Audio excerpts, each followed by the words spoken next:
Deus ele se revela como um ser pessoal que criou Adão e Eva, né?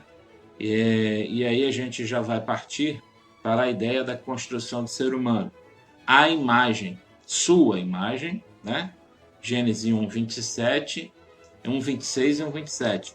Porque Adão e Eva, eles foram criados à imagem de Deus, podiam comunicar-se com ele e também com ele ter comunhão de modo amoroso e pessoal.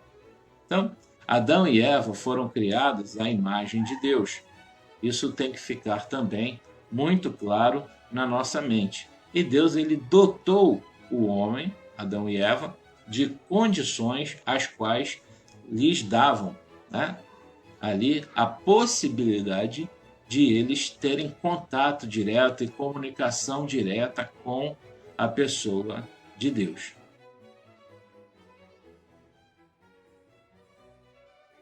Nós estamos falando a respeito da criação e hoje nós vamos falar sobre a criação e a evolução. Explicar um ponto importante a respeito daquilo que mais se fala no tempo presente, né? E a comparação daquilo que nós e nossos filhos aprendem nas salas de aula e aquilo que a Bíblia ela nos fornece como informação. Tá? Não é um simples comparativo, uma vez que nós não vamos fazer aqui um apanhado formal e nem grandioso a respeito da evolução, mas nós vamos fazer sim uma contraposição e nós vamos firmar, não é, a posição que nós temos diante de Deus, diante da igreja e diante do mundo quanto ao criacionismo. Então vamos lá para essa parte 3 do nosso estudo. A evolução é o ponto de vista predominante proposto pela comunidade científica atual, né, e educacional do mundo em se tratando da origem da vida e do universo. Tá? Hoje se acredita no meio científico, de um modo geral, que a evolução ela é a origem de todas as coisas. Obviamente, isso estando obviamente em desacordo com aquilo que a gente acredita do ponto de vista bíblico, tá? Mas a evolução pensa dessa maneira, né? E esse é o pensamento dominante no mundo científico. Por que a gente diz que é o pensamento dominante e não é o pensamento exclusivo? Porque de uns tempos para cá, uma comunidade chamada comunidade criacionista, ela começou a aparecer e ganhar força. Alguns estados americanos, né, nos Estados Unidos, eles têm mais força porque por força de lei se obriga a ensinar também o criacionismo. E no nosso caso aqui no Brasil, não é? O criacionismo ele é até apresentado de forma muito rápida nas aulas de ciências na escola, contudo, ela não é tratada como uma ciência. Na verdade, as pessoas sempre pejorativamente ligam o criacionismo à ideia pura e simples da religião, quando na verdade o criacionismo ele não só é uma ciência, como ele também não necessariamente quer dizer que é bíblico. Existe sim o criacionismo bíblico, né? Aqueles que apontam para a ideia do criacionismo de acordo com os padrões bíblicos estabelecidos, mas mesmo dentro do criacionismo existem aqueles do criacionismo científico que não necessariamente acreditam num ser como Deus sendo este ser superior criador das coisas. Né? Então, são vertentes diferentes. Mas voltando a falar a respeito da evolução, né? Quem crê de fato na Bíblia deve atentar para essas observações que nós vamos fazer daqui para frente para ter uma ideia a respeito dessa questão da evolução. A evolução é uma tentativa naturalista para explicar a origem e o desenvolvimento do universo. Tal intento começa com a pressuposição de que não existe nenhum criador pessoal e divino que criou e formou o mundo. Tá? Pelo contrário, tudo veio a existir mediante uma série de acontecimentos que decorreram por acaso ao longo de bilhões de anos.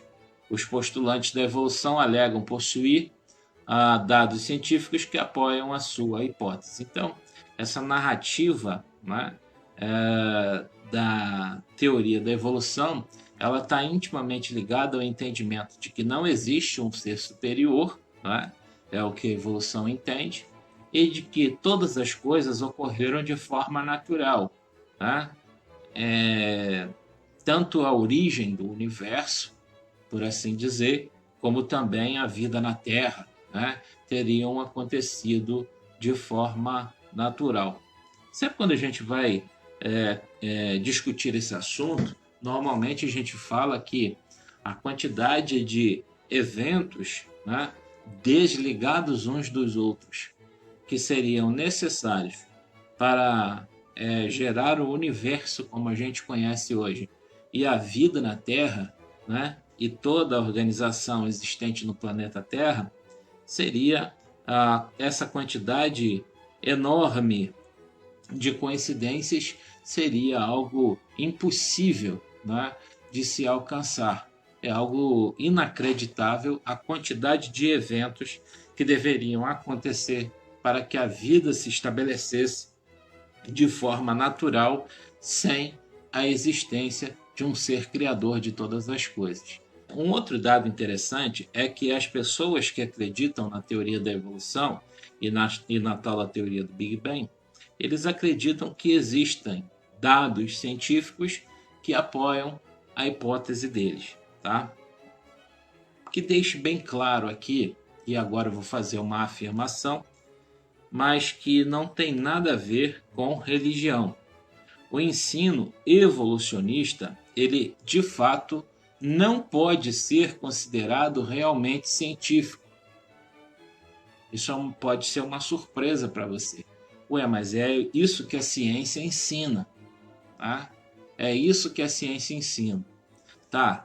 Entre o que a ciência ensina e o que deve ser de fato ensinado, ou seja, aquilo que deve ser de fato considerado como fato científico, o que diferencia, por exemplo, o evolucionismo de um fato científico é o fato de que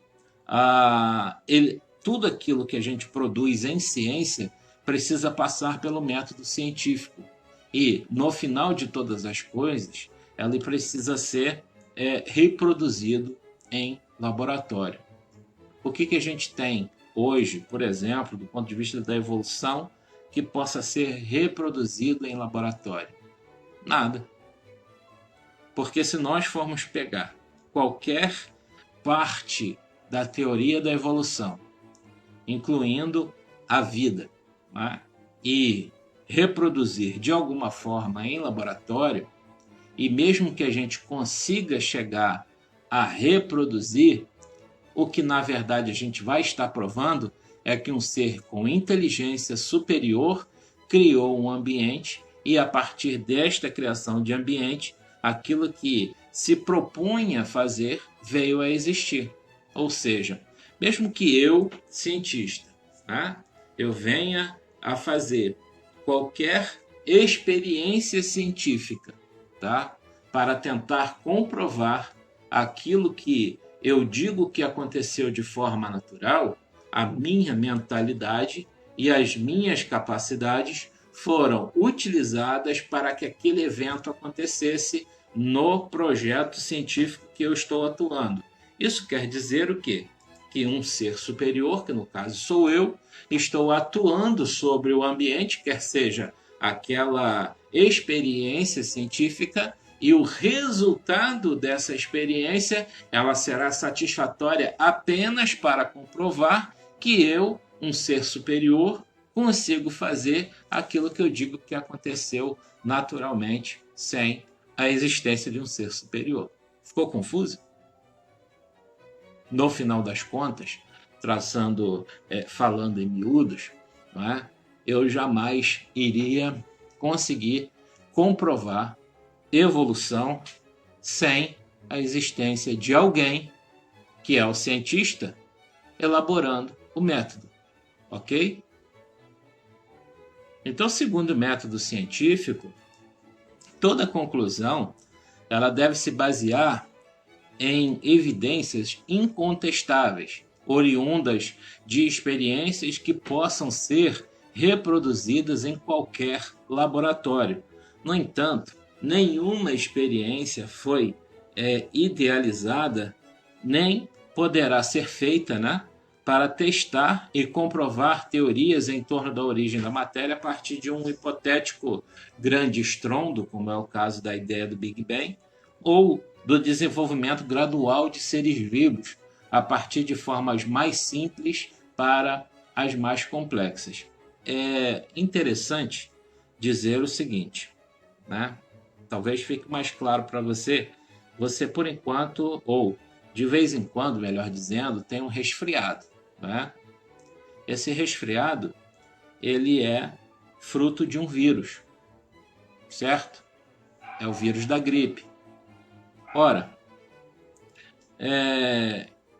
apesar de mutações que ele sofre todo ano ou das grandes variações existentes, é sempre o vírus da gripe que produz gripe.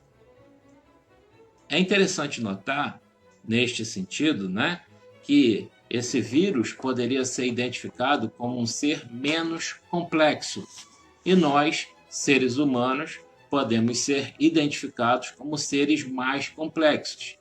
A pergunta que eu te faria é: quando que os vírus deixaram de existir? Ou quando eles iniciaram a sua existência? Eles sempre existiram e nós também.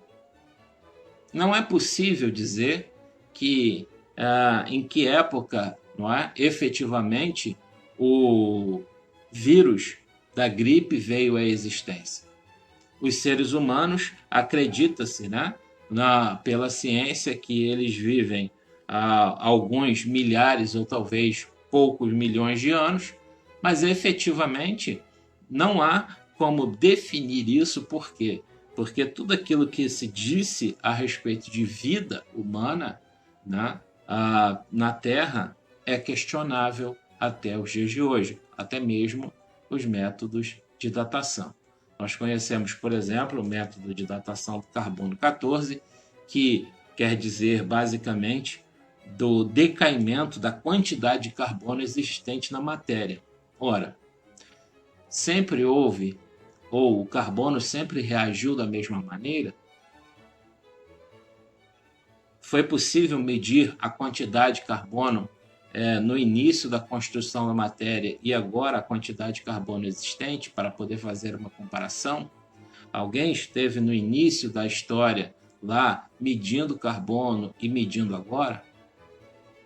Então, muitas vezes você ouve falar de coisas, principalmente na televisão, para angariar razão para aqueles cientistas que acreditam na evolução, mas aquilo é colocado de forma que a gente não tem uma explicação completa sobre o assunto e muitas vezes a gente parte simplesmente para o entendimento da ciência convencional, que diz que a evolução é um fato. Ora, a evolução nunca foi um fato. A evolução é uma teoria, ok? Por conseguinte, a evolução é uma hipótese sem evidência científica e somente quem crê em teorias humanas é que pode aceitá-la.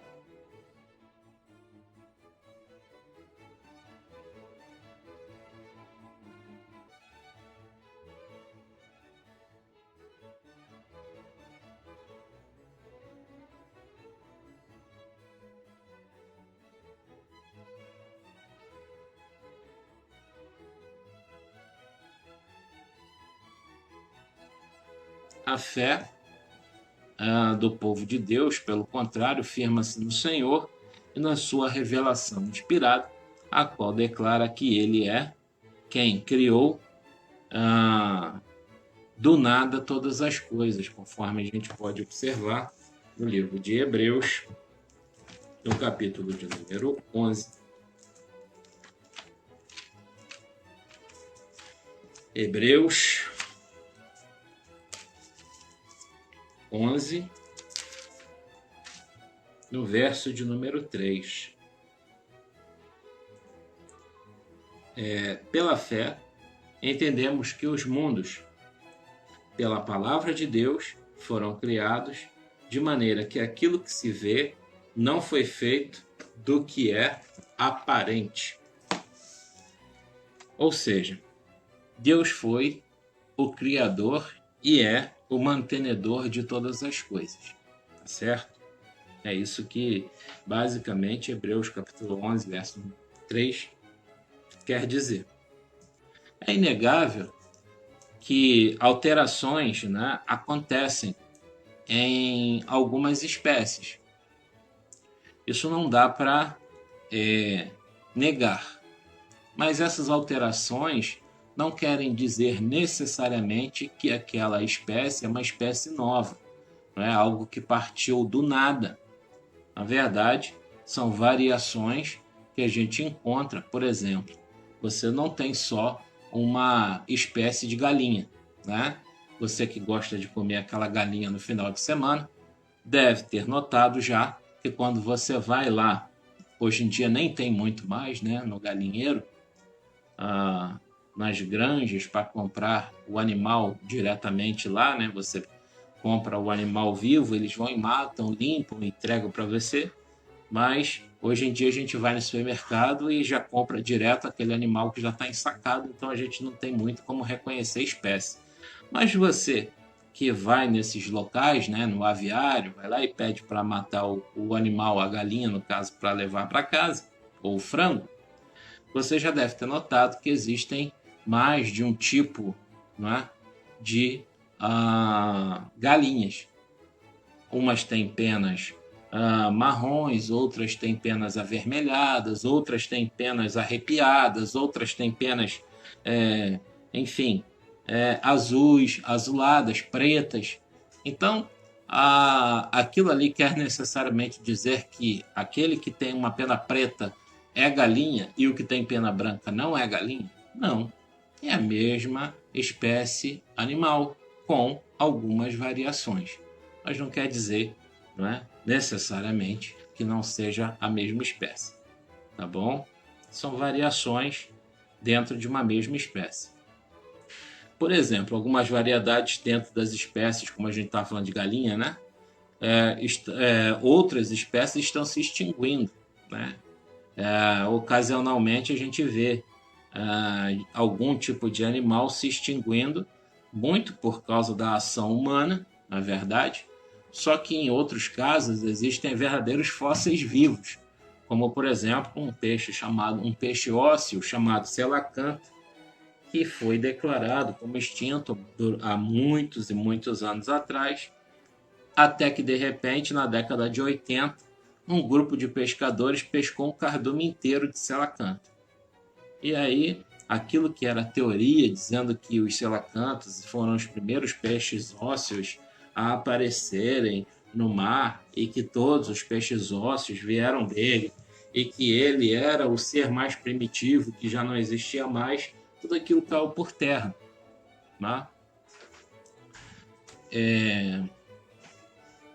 Por outro lado, ocasionalmente a gente vê novas raças também, né? Surgindo dentre algumas espécies, que são aquelas variações que a gente fala, né? Se você tem um cruzamento, por exemplo, de uma galinha com uma penagem preta, estou usando a galinha porque é um animal muito mais fácil de conhecer de vocês, né? E de cada um de nós. Pega uma galinha preta e cruza com uma galinha branca, né?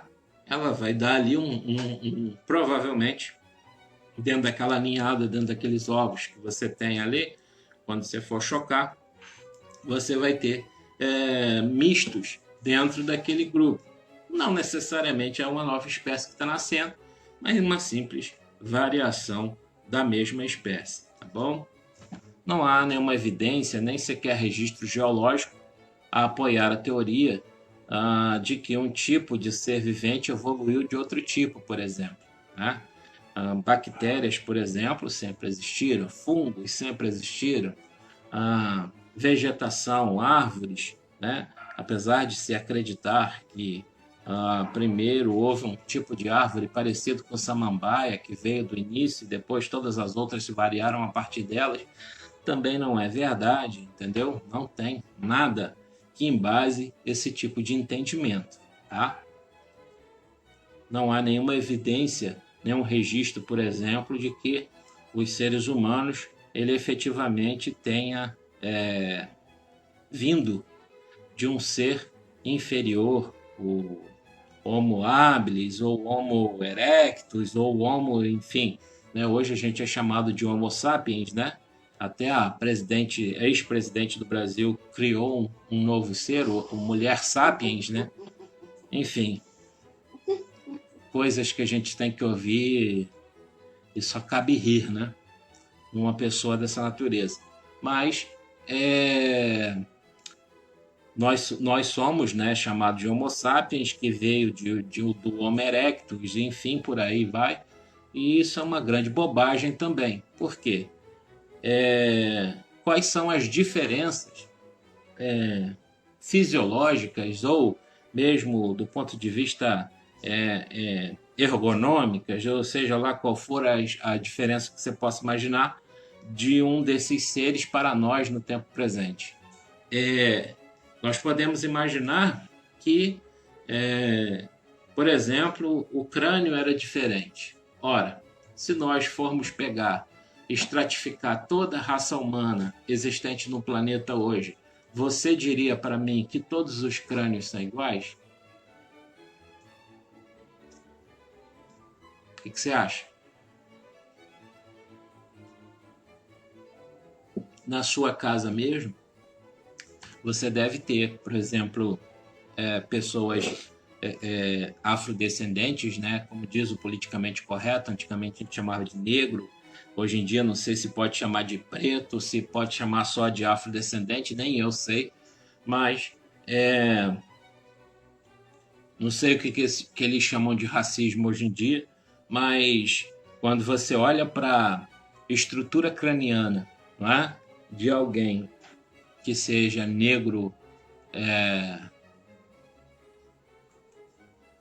puro, ou seja, sem mistura, né, com branco, enfim, você vai ver ali na própria estrutura do crânio daquela pessoa que ela é diferente de uma estrutura de um crânio de alguém que seja branco da Itália, por exemplo, né? E aqui no Brasil mesmo, quando a gente tem essa mistura de raça toda, né, que existe no Brasil, e de pessoas que são oriundas da África, são oriundas da Ásia, são oriundas da América Central, são oriundas da América do Sul, mais ligada aqui para a Cordilheira dos Andes. Quando a gente pega esse ser misturado, né, no Brasil e vai olhar, a gente vai ver mudanças na estrutura craniana e estrutura de ossos que poderiam me embasar dizer que aquilo ali não faz, ou melhor, aquilo ali é prova cabal de que essa história de crânio diferente não pode ser utilizada como base para definir se uma pessoa é do passado, do presente ou vai viver no futuro. Tá? É uma bobagem sem precedentes esse tipo de coisa. Uma vez eu fui num museu no Rio de Janeiro, não foi o Museu da Quinta da Boa Vista que queimou, tá? Foi um museu lá no centro do Rio mesmo, e tinha uma exposição de Darwin, né? Charles Darwin, que é o pai da evolução. E tinha um animalzinho lá, era um macaquinho rhesus, se não me falha a memória. Na verdade, não era o macaquinho, mas sim o seu esqueleto. E ele foi cirurgicamente colocado, aquele macaquinho rhesus, ele foi cirurgicamente colocado no início da exposição. Por quê? Para nos dar a impressão de que nós viemos daquilo ali. de que nós, seres humanos, viemos daquilo por quê? Porque a estrutura óssea do macaquinho rhesus já era muito parecido com o esqueleto de um ser humano. Então, esse tipo de falácia, né, ela é utilizada até os dias de hoje para gerar na gente esse entendimento de que os seres humanos, eles, na verdade, eles são fruto da evolução. Nós somos o topo, né, da evolução de uma certa espécie que vem de um animal mais simples, que na verdade seria uma espécie de um símio, né? E aí a gente vê muita gente falando, né, que o homem veio do macaco. Ora, de rigor, nem a própria ciência está afirmando necessariamente isso, mas é claro, isso é uma bobagem completa, não faz nenhum tipo de sentido. Bom, as evidências, como a gente já falou, elas apoiam a declaração da Bíblia, né, de que Deus ele criou cada criatura vivente conforme a sua espécie, conforme está escrito lá em Gênesis capítulo 1, versos 21, 24 e 25. E é uma realidade inconteste. Se você pegar, né, o relato bíblico e cruzar com a realidade presente, você vai ver com muita clareza que tudo foi criado conforme a sua espécie e vive dentro desse contexto de espécie até os dias de hoje. Nada mudou, né? A questão da evolução, ela diz que necessita de milhões de anos para que um passo evolutivo ele aconteça. Ora, por que os passos evolutivos não estão acontecendo no nosso tempo? A gente foi excluído da evolução, né? Não está acontecendo nem conosco, seres humanos, e nem com outras espécies de forma visível. Será que a gente não consegue notar? Será que a gente está num período alterações evolutivas? É uma bobagem que não tem mais tamanho.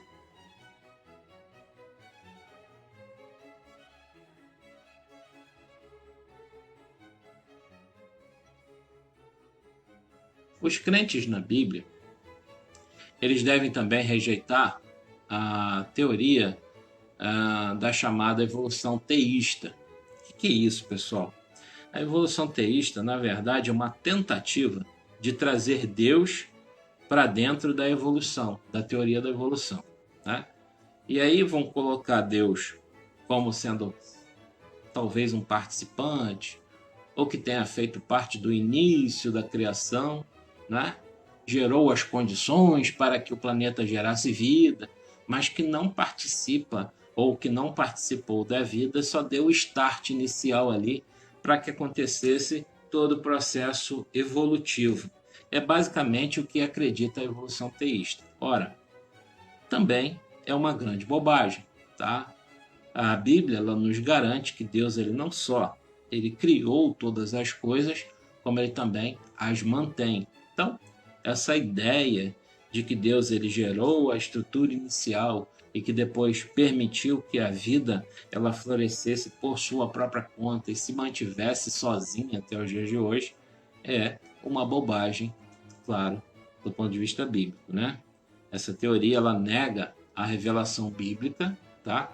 Que atribui a Deus um papel ativo em todos os aspectos da criação. É bom lembrar também que todos os estudantes de biologia cristãos, eles passam por esse tipo de situação quando eles estão estudando. Por quê? Das duas, uma. Ou o cristão ele deixa de acreditar, né, na Bíblia por conta do ensinamento que ele recebe, ou ele passa a tentar chocar ou cruzar o conhecimento que ele está recebendo secular com o conhecimento bíblico. E isso é impossível, tá? Não há condições de você pegar a compreensão humana dos eventos, ou seja, a questão da evolução e tudo mais, e tentar colocar Deus no meio, né? Você está reduzindo a participação de Deus e os eventos que Deus ele descortinou e fez. E é triste que a gente, os alunos, a gente não tem nenhum acesso à teoria do criacionismo. A gente só tem acesso à teoria da Da evolução, evolução. né? Isso é... É o que a minha esposa está falando aqui. Os cristãos, né, eles não gozam da benevolência dos professores quando eles estão estudando sobre a origem da vida. Por quê? Os professores eles só ensinam a evolução. Na verdade, eles vêm falar sempre da criação de forma caricata ou de forma jocosa, rindo, né, da criação. E não consideram que o criacionismo é uma teoria científica, assim como o evolucionismo é. Né? Se a gente fosse descartar a questão da fé e fosse pensar apenas do ponto de vista científico, não existe nenhuma diferença, tá, entre o criacionismo como sendo uma ideia científica a ser comprovada com o evolucionismo. Seriam duas teorias que careceriam de comprovação, tá certo? Se fosse descartada a questão da fé. Só que, quando a gente acrescenta, né, a questão da fé, e aí defende o criacionismo bíblico, tá certo? Essa dificuldade inicial, que seria a comprovação, ela deixa até de existir. Por quê? Porque nós cremos na revelação de Deus, tá certo? Só que isso é um luxo que não é dado para o estudante de biologia, tá bom? Bom, voltando aqui a falar, né? Por exemplo, todos os verbos principais de Gênesis capítulo 1 têm Deus como sendo o seu sujeito, a não ser o verso 12, né? Que na verdade é o cumprimento do mandamento de Deus no verso 11. A frase repetida, e foi tarde e manhã, Deus não é um supervisor indiferente, como essa teoria, né, do teísmo evolucionista, né? Ele tenta produzir, ou da evolução teísta, ela tenta produzir, mas na verdade Deus não só ele não é um supervisor, como ele é de fato o criador e trabalhou efetivamente nesta criação, tá? Todos os verbos, como a gente já falou, né? A frase é repetida, foi tarde de manhã, Deus não é uma supervisão diferente, processo evolutivo, pelo contrário, ele é o criador ativo de todas as coisas, conforme a gente vai ver lá em Colossenses, tá? Capítulo 1, verso de número 16. Porque nele foram criadas todas as coisas que há nos céus e na terra, visíveis e invisíveis, sejam tronos, dominações, principados, potestades, tudo foi criado por ele e para ele. Então, não há nenhuma dúvida do ponto de vista bíblico, né, de quem é o criador de todas as coisas. A ciência, ela tenta, por meios científicos, tá, buscar uma comprovação de que a vida ela se produziu por mérito próprio, né, sem a existência de um criador, de forma natural, através de seleção natural, através de evolução, passos evolutivos. Tá?